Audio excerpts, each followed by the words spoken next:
Tonight, more emerges about the moments before the Liverpool parade car collision. Police explain how they believe the suspect allegedly passed a roadblock before more than 50 people were injured. Security cordon on this side street was briefly lifted by event stewards who were trying to allow an ambulance to come through. It's then that the people carrier followed the paramedics who were trying to reach someone who was having a heart attack. Also tonight, chaos erupts in the desperate scramble for food. The storming of a humanitarian centre in Gaza raises new questions about a controversial new group distributing aid. Also tonight, I'll speak to the UN Special Rapporteur on torture about her calls to re-evaluate the way the world treats sexual violence in war. Plus, my knowledge of him is something that I regret. I wish I'd never met him in the first place. Britain's ambassador to the US, Peter Mandelson, tells Sky News of his regret at ever being associated with the late child sex offender Jeffrey Epstein. And the King's throne speech. Charles warns Canada is facing a critical moment during a trip viewed as a symbol of support.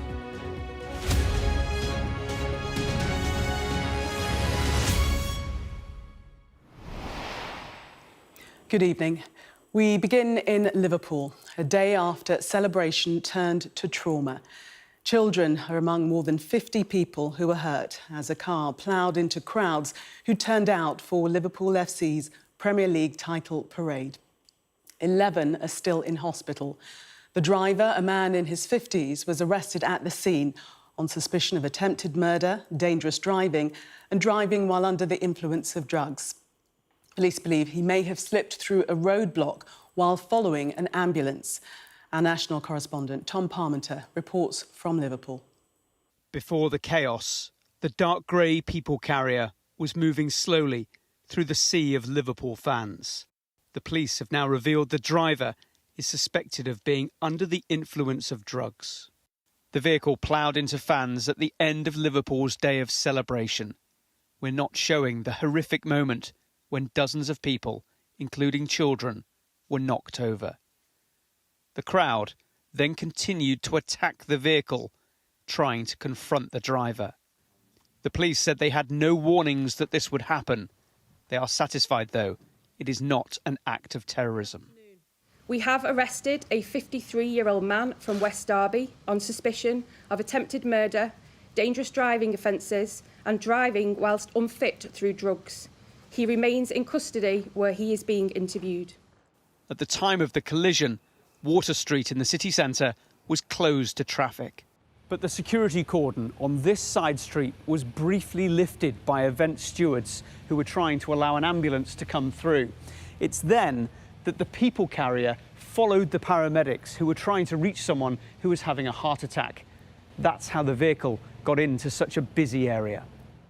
It happened at the end of the parade that saw the city's waterfront turn red as fans saluted their heroes. Not again.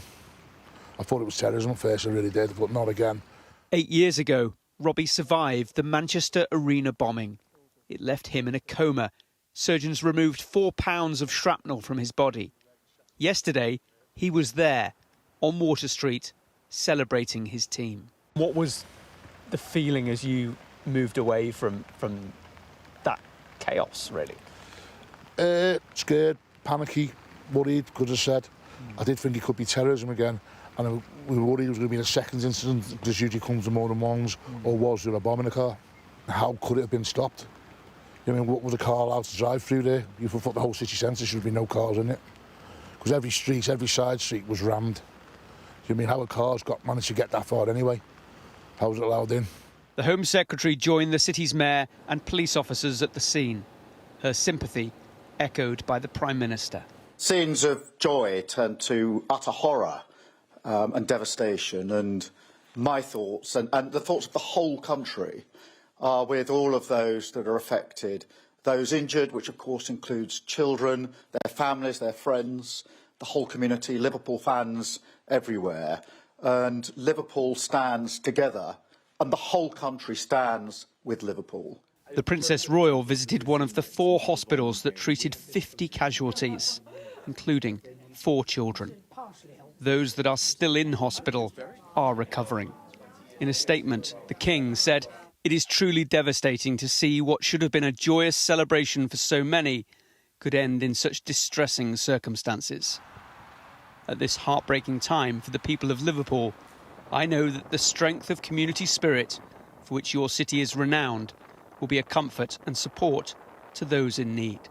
The police now have more time to question the local man who was arrested as they collate the evidence that will explain how this moment of triumph turned into such a traumatic ordeal. Tom Parmenter, Sky News, Liverpool. One of Gaza's newly opened aid distribution centres was overwhelmed today as Palestinians stalked by famine tried to reach it on the outskirts of Rafah in the south. It's one of 4 so-called hubs set up so far by the Gaza Humanitarian Foundation, which is backed by Israel and the US to take over food distribution. Part of a fence was torn down as people jostled their way towards food packets stacked in a large open field. Few, if any, Palestinians nor the UN or aid agencies see the new aid group as a viable way to ease a hunger crisis that's left people scavenging in the streets for scraps of food.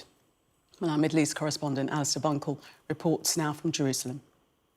The Gaza Humanitarian Foundation is an Israeli-American plan to distribute aid in Gaza and to ensure that it doesn't go to Hamas.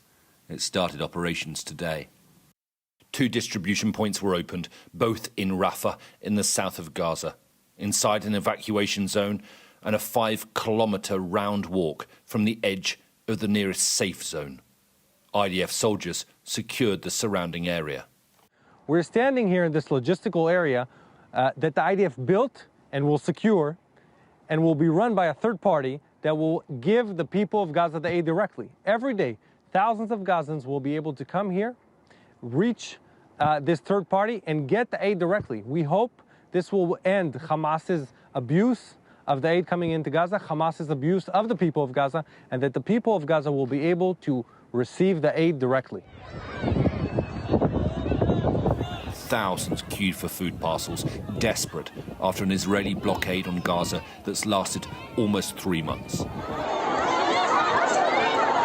But by mid-afternoon, the numbers were so large that one site was overrun. There was chaos as people rushed to get food. There was shooting and we fled. We didn't take anything that would benefit us, help us get by given the famine that we are in. We didn't benefit.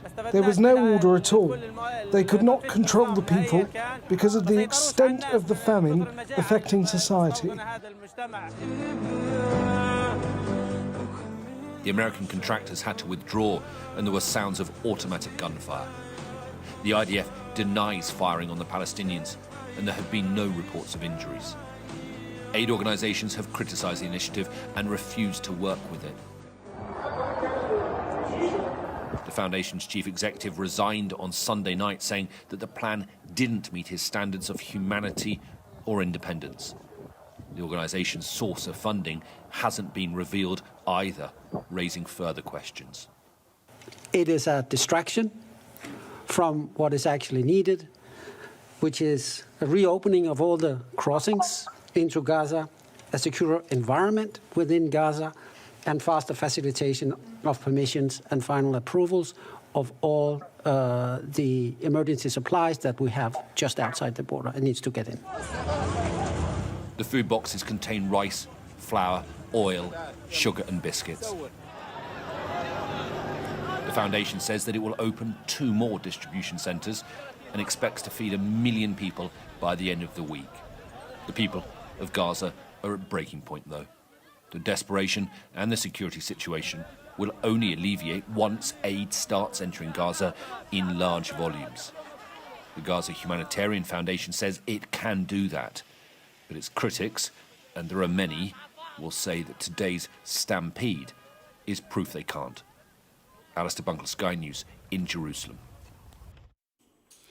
So what do we know about the Gaza Humanitarian Foundation, chosen by Israel and backed by the US to start delivering food in Gaza? Well, not much, especially when it comes to who's funding it. A draft pitch document put together by the foundation, leaked online, says it will initially establish 4 distribution hubs in southern Gaza, with each of these feeding 300,000 people. The document says the foundation will expand to eventually serve more than 2 million Gazans at an estimated cost of 96 pence per meal. That's including logistics, distribution and security. Israel says this new approach will stop Hamas from stealing aid and siphoning it away from starving people to its fighters. Hamas denies doing this. Aid agencies are highly critical of the new system, as is the UN, which says Israel is trying to weaponize aid by choosing who gets to receive it. They also say Gazans will be further displaced by forcing those to travel to the hubs. Let's speak to Clemence Legoudard now, Oxfam International's programme coordinator with the charity's global humanitarian team. She was formerly their humanitarian coordinator in Gaza. Welcome to you. Thank you very much for speaking to us. Now, the Gaza Humanitarian Foundation are saying that they have delivered lorries load of food on Monday and that their hubs are up and running and in operation and effective. What is your view of what is happening on the ground? Well, I think the images that are coming out of today show that they were not ready. And I think we, as humanitarian organization with a proven track record of distribution in the Gaza Strip, we have warned against what could happen with this weaponization of aid and with having a private entity operating in such a risky and complex context as the one that is in Gaza. Having a brand new entity coming here with a drop of assistance in an ocean of need, it was meant sadly to happen. You will have seen, as we've referenced, the chaotic scenes thus far. What were your thoughts when you saw those? I mean, I think no one can be in peace with what is happening right now. It is against the dignity of people in Gaza. It was a beacon of hope for some, but yeah, at the end of the day, it does endanger the population in Gaza. It is putting them at risk of putting new actors in such settings in the midst of regular bombing, in the midst of an ever-shrinking environment. Right now, only 20% of the Gaza Strip is considered as kind of a safe area where people can flee to. Have we lost connection? We're still able to speak to you. Do you see any merits in this new distribution method that's being deployed? No. I mean, and again, we have been, us as Oxfam, but also the United Nations and all the other organizations that are operating in the Gaza Strip have been warning about this new setup. I've been warning about the weaponization of aid. I've been warning about it going against all humanitarian principle, and I've been warning about the risk that it will pose to a population in Gaza who is exhausted, who is in desperate need of assistance at scale. You describe it as the weaponization of aid. How so?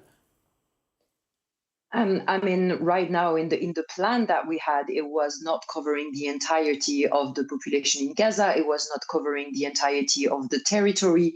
We don't know, as you mentioned, where this organization is coming from. Like, we don't know to whom they are accountable. Us as humanitarian organization, we obey by humanitarian principle. We are funded transparently by actually most of the Western government. We have to be accountable, and because we do respect principle and we are regularly audited for that. Then we don't know where they come from. We don't know to whom they respond to. We don't know where the money is coming from, and we don't know, and at the end of the day, we don't know to whom they are accountable. We know that they are backed by Israel and the United States, though. Yeah, I mean, Israel is a part to the conflict, and I think it's all what the humanitarian organizations are asking. And again, one of the main pillar of a humanitarian response is being independent, impartial, neutral, meaning that we do respond only to humanitarian imperative. We do bring the assistance to the people who are in need.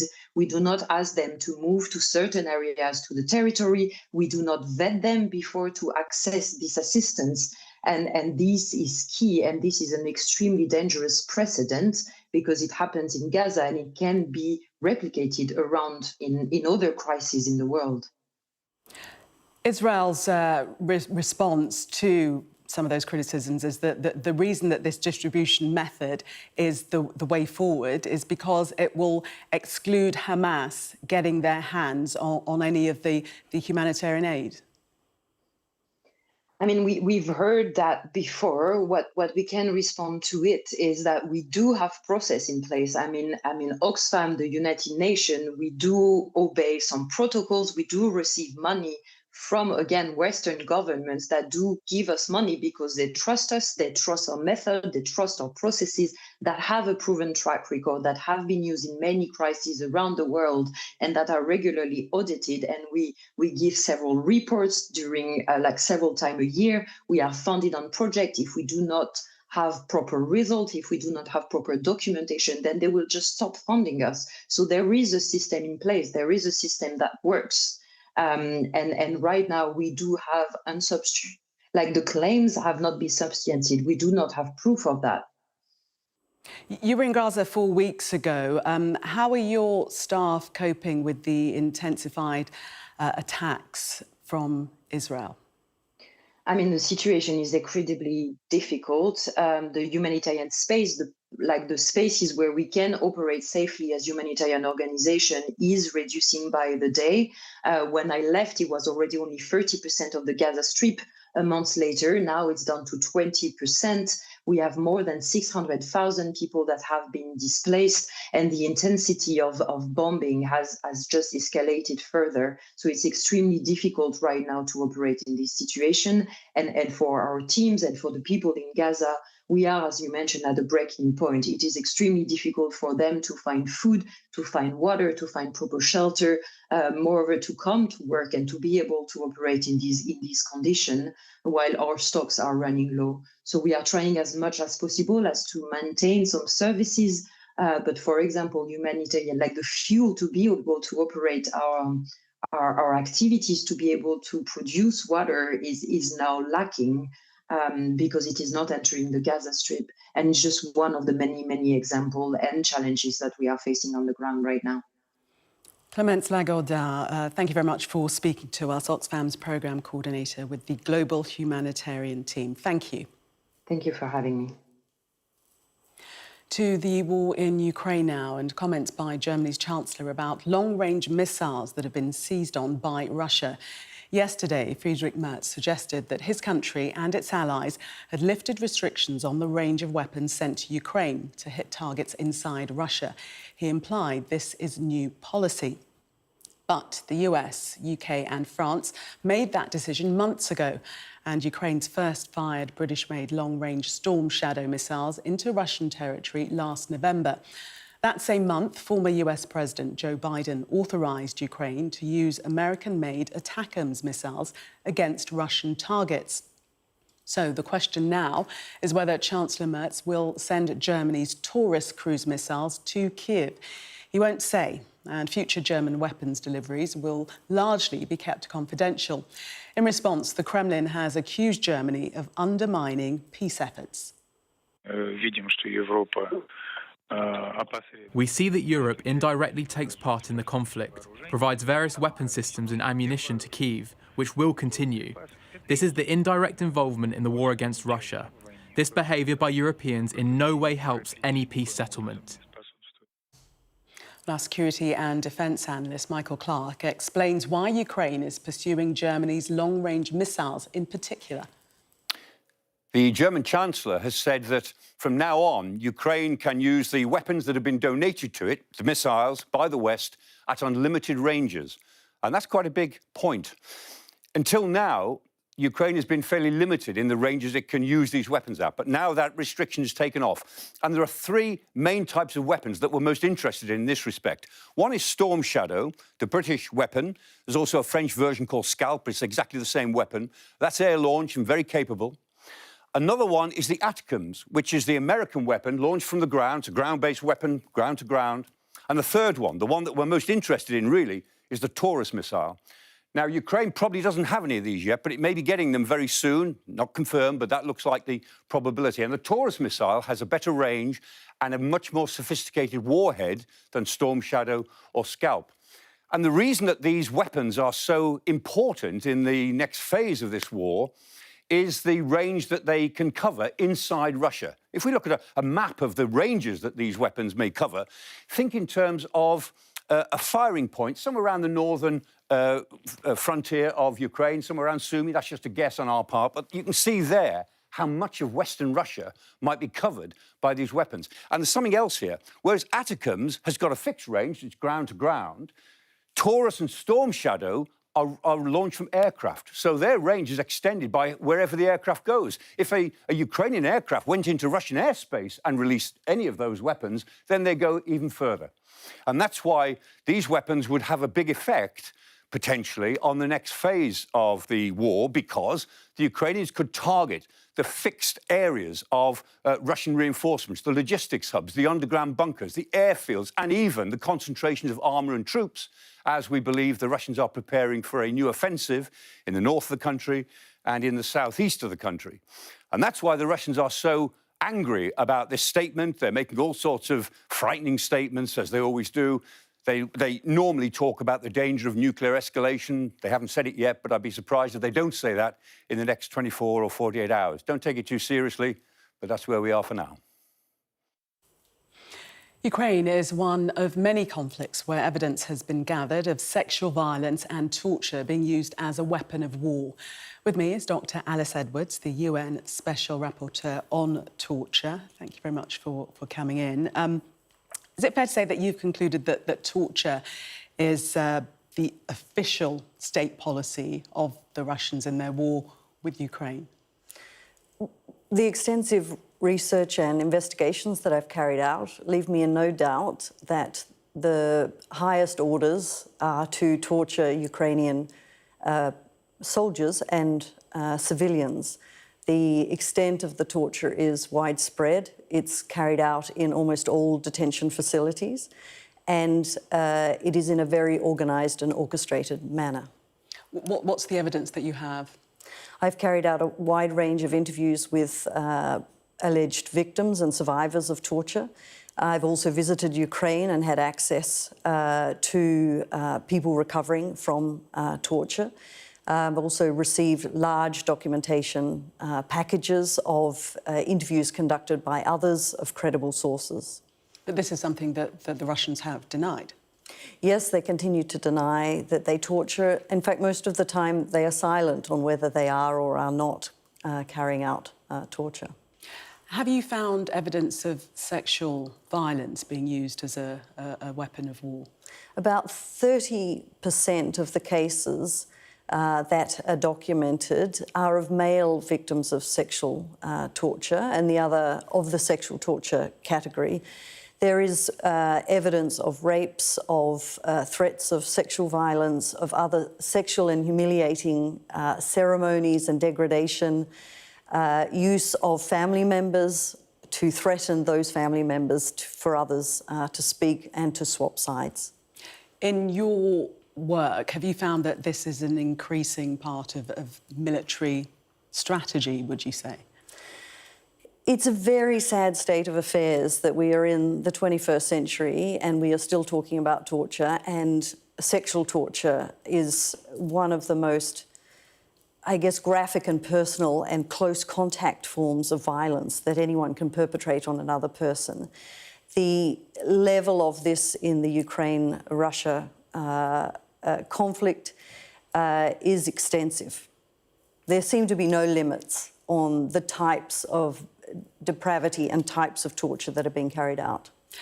And is it increasing in prevalence, or is it that it's now being more widely reported? Because it's in other countries in the world, in other conflicts as well.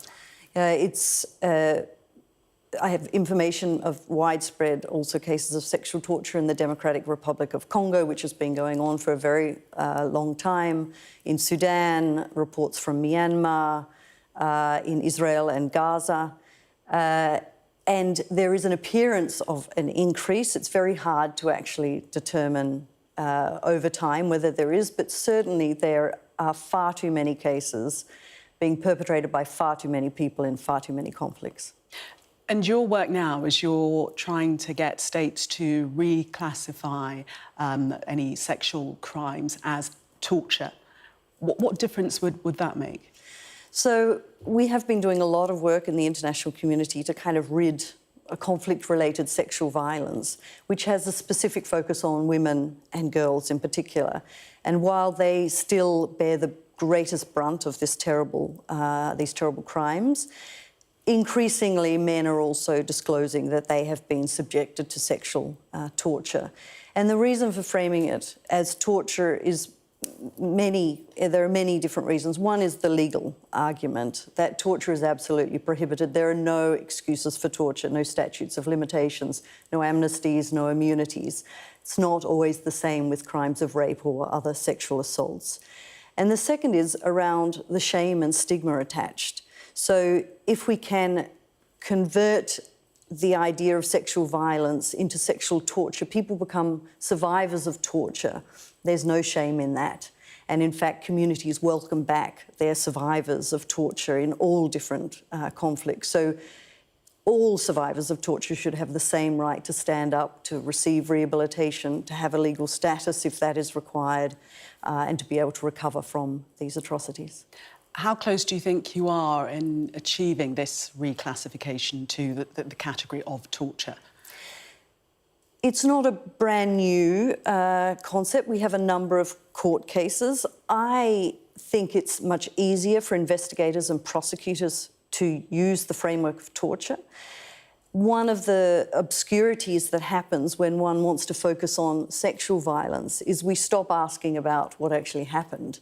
And I think women, if they are asked, what happened to you, broadly, they will describe a whole myriad of forms of torture, including sexual torture within that. And they are entitled to prosecutions for all of the forms of torture, not just sexual torture. So I think there are very good tactical reasons for doing this. It makes it easier for investigators and prosecutors, and frankly, for victims and survivors, they're able to talk about what really happened to them. It's their narrative. They get to say what happened. And in various conflicts around the world, do you think the negotiations have focused enough on human rights abuses?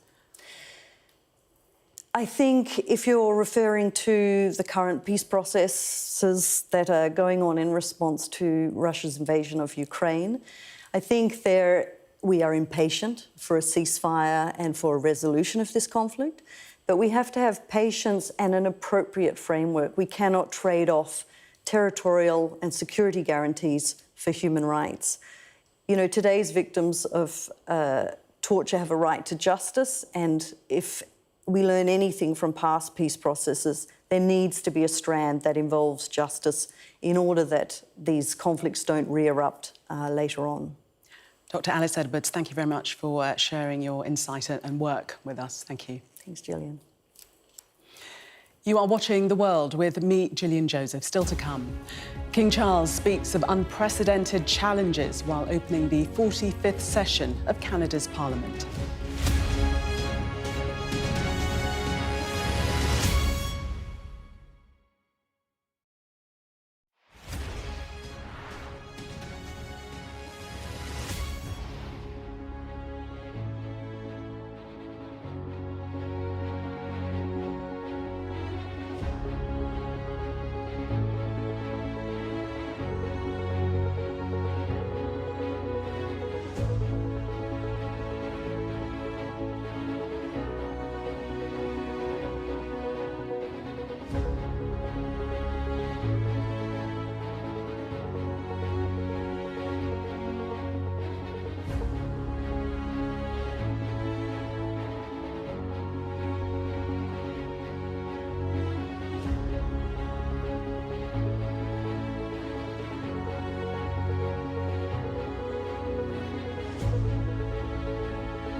we arrive.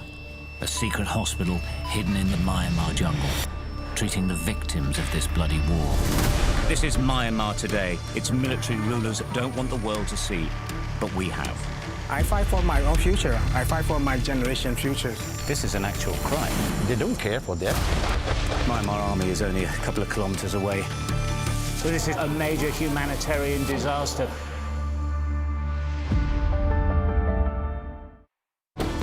Jubilation in the streets, while some emotional. This is a political victory for Prime Minister Modi and his Hindu Nationalist Party. I'm Neville Lazarus, and I'm Sky's reporter based in Delhi. Companies like these are helping India in its trajectory to be a serious player in space exploration. Sky News, get the full story first.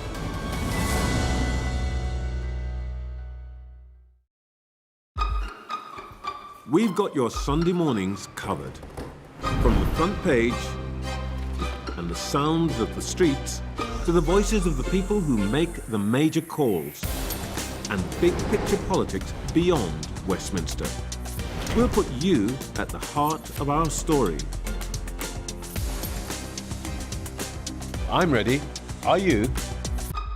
Join me, Trevor Phillips, Sunday mornings on Sky News. Welcome back. Canada faces a critical moment. That was the warning from King Charles today, delivering an address written by Canada's government to the country's parliament. Many Canadians view the short trip as a symbol of support for a nation that's facing unwanted attention and threats from the leader of its southern neighbour. Our royal correspondent Laura Bundock reports from Ottawa. As a show of Canadian sovereignty, this was a masterclass. Complete with carriage, procession and theatrical ceremony. The King of Canada, as he is here, arriving at Parliament. I hope they give you a stiff drink at the end to reward you all. With flourish and fanfare. The last time a reigning monarch opened Canada's Parliament was 1957. Now that moment remade. It is a mirror of Westminster. Usher of the Black Rod, you will proceed to the House of Commons. But less formal in style, no crowns or robes, and not a king's speech, but the speech from the throne, with a personally penned opening from the king. It is with a deep sense of pride and pleasure that my wife and I join you here today as we witness Canadians coming together in a renewed sense of national pride, unity and hope. The main speech written by the government with a punchy message to the US. The Prime Minister and the President of the United States, for example, have begun defining a new economic and security relationship between Canada and the United States, rooted in mutual respect and founded on common interests, to deliver transformational benefits for both sovereign nations. That message reiterated in French in this bilingual country. Simultanément, le gouvernement œuvre à renforcer ses relations avec des partenaires commerciaux et des alliés fiables. As the anthem reminds us, the true North is indeed strong and free. At a time where Canada feels threatened by the US, having the king on side matters. It was a very successful visit, a good reminder of the strength of Canadian institutions. The speech from the throne, brilliantly delivered, I might add, by His Majesty. And you see the enthusiasm for those institutions, and even for me. This trip was all about cementing Canada's sovereignty. 2 short days brimming with spectacle and symbolism, using the king as head of state to show the US loyalties here lie with the crown. At the National War Memorial, solemn solidarity and a moment to reflect. Remembering the past, but most importantly, strategically showing and strengthening the bond between Canada and the UK. Laura Bundock, Sky News, Ottawa. You're watching The World. Still ahead. Sky News asked the daughter of Giselle Pelicot if men like her father, who committed shocking crimes, can be rehabilitated. And we hear how deeper social media checks are putting a stop to new US student visas.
A show of military might and menace. Why should the West trust you? Frankly, I don't care whether the West trusts us or not. Sky News. Get the full story first. Have a quick word for Sky News. Is the West right? Are you fueling Russia's war machine? American journalist Evan Gershkovich is on trial here, but was first on display. I'm Ivor Bennett, Sky's Moscow correspondent.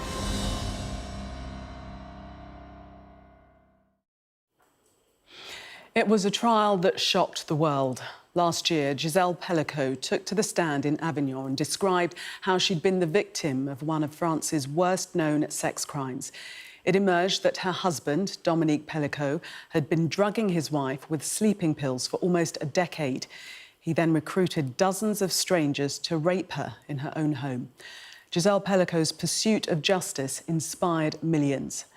It took just over 4 years and 67 days, but in December 2024, Giselle left the last court hearing defiant. Dominique Pelicot and 47 men were found guilty of rape, with 2 guilty of attempted rape and 2 guilty of sexual assault. Giselle's insistence on making the trial public to raise awareness of sexual abuse and refusal to be shamed won her international acclaim. Thousands demonstrated across France in support, and more raised their voices around the world. But at the heart of it was a real family, a mother, a father, and 3 children. Our political correspondent, Ali Fortescue, has been speaking to Giselle's daughter about her mother's enduring legacy. You have such an important voice. You're the daughter of a survivor of abuse, but also the daughter of the abuser. I hope you don't mind me asking you a bit about a policy here in the UK, because there's been lots of debate about prisoners being released early, how we treat perpetrators of violence against women and girls. Do you think men like your father can be rehabilitated? No. In any circumstance? Never, ever. You know, their journey, Dominique's journey is dangerous. Is really, to me, it's too risky for that kind of profile. You know, not doing his own sentence. And I know that he's probably going out, you know, within 10 years for good behavior.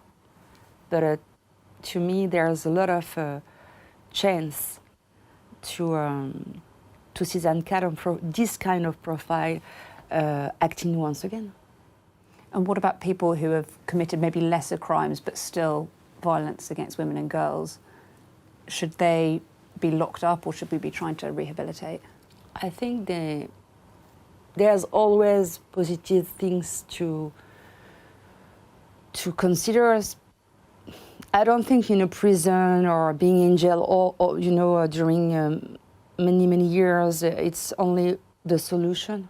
Just need to get a caring process. We just need to get a caring process for that kind of profile.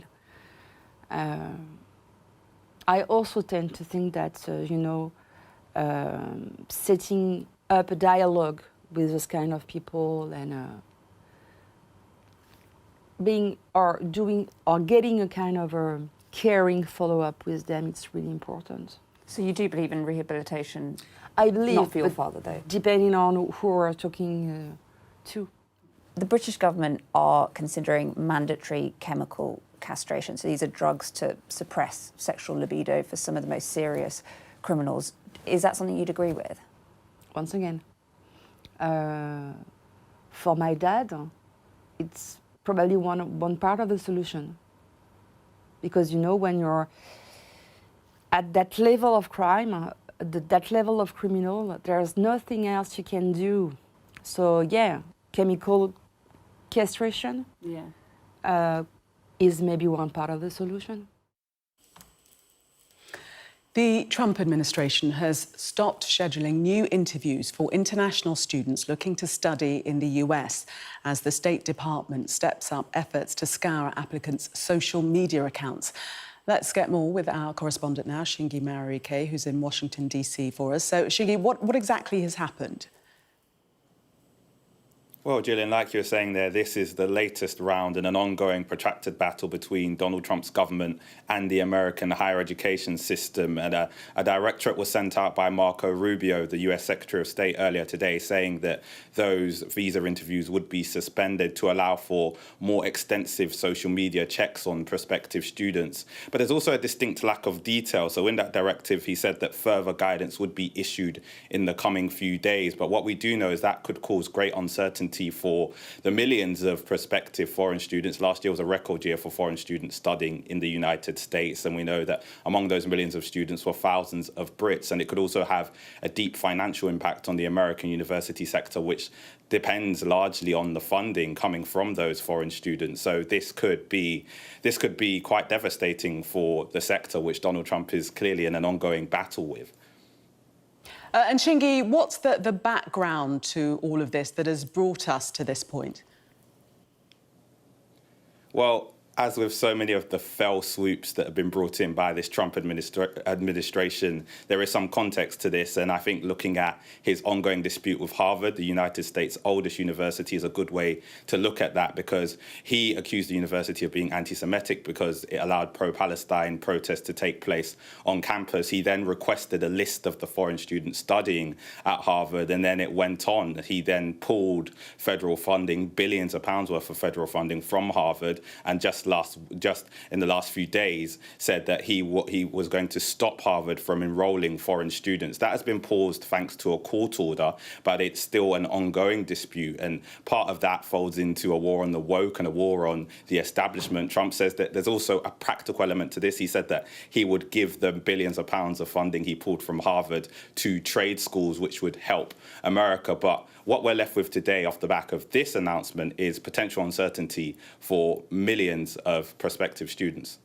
Yes, and Donald Trump also saying that many international students are taking up the spaces that domestic students could use at Harvard. Shingi, thank you very much. This is The World with me, Gillian Joseph. Next, we asked Lord Mandelson about regrets over his past association with Jeffrey Epstein.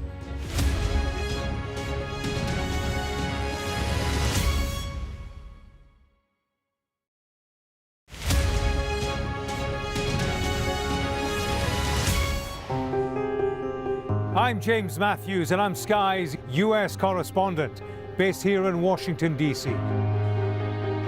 Do you fear a fourth indictment? Is it a drug? Does your government owe an apology to the British home children? Great to see you. Does your government owe them an apology? The fact that they were intercepted, does that indicate a military weakness on the part of Iran? No, no, no.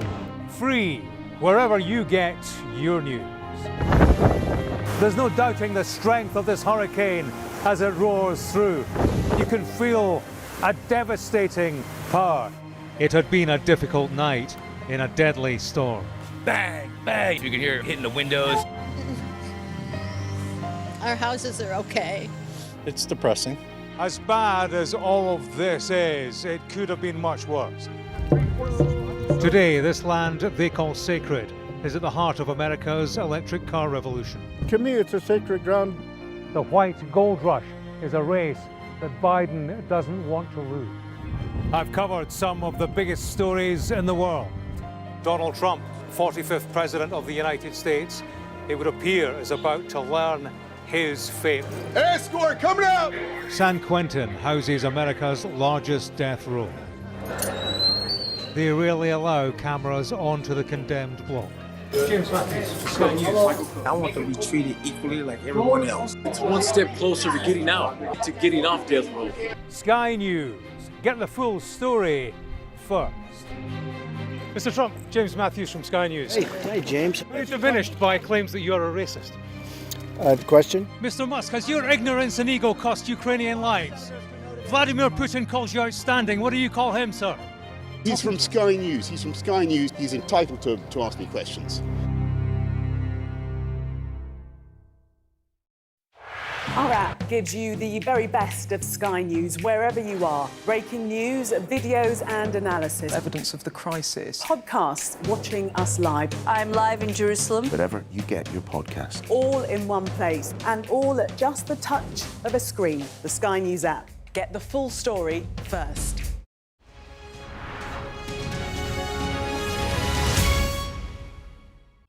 We arrive. A secret hospital hidden in the Myanmar jungle, treating the victims of this bloody war. This is Myanmar today. Its military rulers don't want the world to see, but we have. I fight for my own future. I fight for my generation's future. This is an actual crime. They don't care for that. Myanmar army is only a couple of kilometers away. So this is a major humanitarian disaster.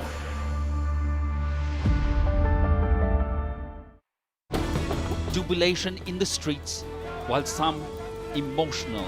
This is a political victory for Prime Minister Modi and his Hindu Nationalist Party. I'm Neville Lazarus, and I'm Sky's reporter based in Delhi. Companies like these are helping India in its trajectory to be a serious player in space exploration. Sky News, get the full story first.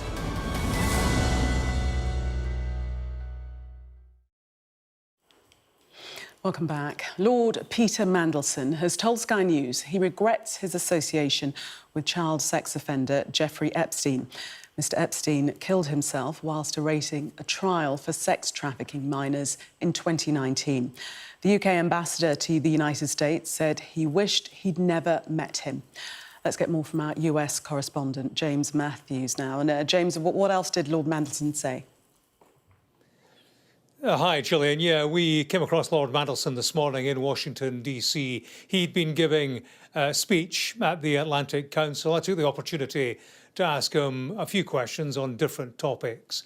There was the business of Jeffrey Epstein and his association with that billionaire paedophile, a disgraced financier who, as you say, appears to have committed suicide when he killed himself in 2019, awaiting charges on sex trafficking. There was a period when Epstein was serving a previous jail sentence around 2009 time, and in June 2009 he suggested, Epstein, in a letter to a contact, that Lord Mandelson, with whom he had a friendship, an association, was going to be staying at his apartment. That has never been confirmed or denied by Lord Mandelson, and that was at a time when Jeffrey Epstein was in jail for procuring an underage girl. So that was the situation. That was something that I asked him about, not before I'd asked him about the business of the trade deal signed 3 weeks ago between the United Kingdom and the United States. Hi, Mr. Mandelson. James Matthews, how are you doing? Hi, very well. Nice to meet you. Tell me, how do you assess the UK-US trade agreement 3 weeks on? When will it be enacted, and when will British industry feel the difference? Well, the priority is to protect those jobs that, frankly, were vulnerable as a result of the initial tariffs in our auto sector, steel and other sectors. And we've got an agreement to protect those jobs, to safeguard those industries, and they will be implemented shortly. How do you assess its value, I wonder, 3 weeks after the agreement was signed, given that the tariff remains at 10%, which many would regard as too high?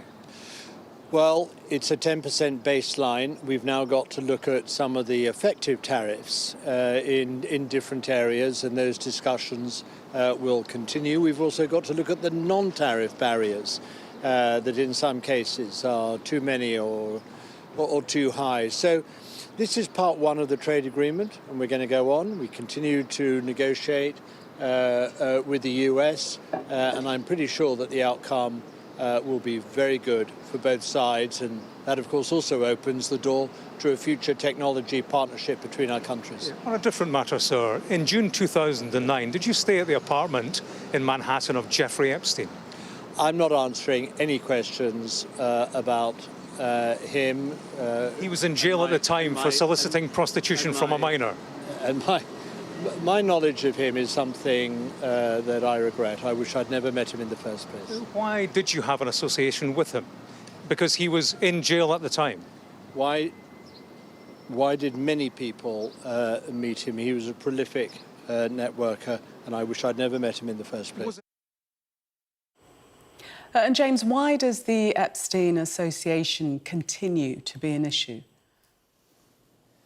I think because we've been looking, Gillian, at the UK ambassador. Lord Mandelson isn't over in the United States on a gap year. He's representing the United Kingdom. And, you know, he said he didn't want to answer questions about Jeffrey Epstein. I fully understand why he would not. But there is the argument that the public needs to know the answers to why somebody who occupied senior positions within the UK government, business secretary at the time when he's supposed to have stayed at Jeffrey Epstein's apartment, how did that happen? What is the judgment of an individual who would do that at that time? With being a government official, with being the UK ambassador, comes responsibility, issues around accountability and questions over judgment. I think on all three spheres, the questions remain very much open with regard to Peter Mandelson. That's not the first time he has said that he regrets his association with Jeffrey Epstein. I think what will remain an open question, and questions that he will face perhaps again, is why can't he explain? Why can't he answer questions with regard to his association with Jeffrey Epstein? How close was that friendship? And exactly what was the fine detail of their contact, because Jeffrey Epstein was a paedophile, he was a sex trafficker, and associations with that kind of individual bring with it security risks apart from anything else. And that's beyond the questions about, you know, judgment and accountability, which Lord Mandelson faces, but also so do those who associated with Jeffrey Epstein, who include, of course, former presidents, Bill Clinton. They include the current president, Donald Trump. James, thank you. And that is it for this edition of The World. Stay with Sky News if you can. I'll be back shortly with the news at 10.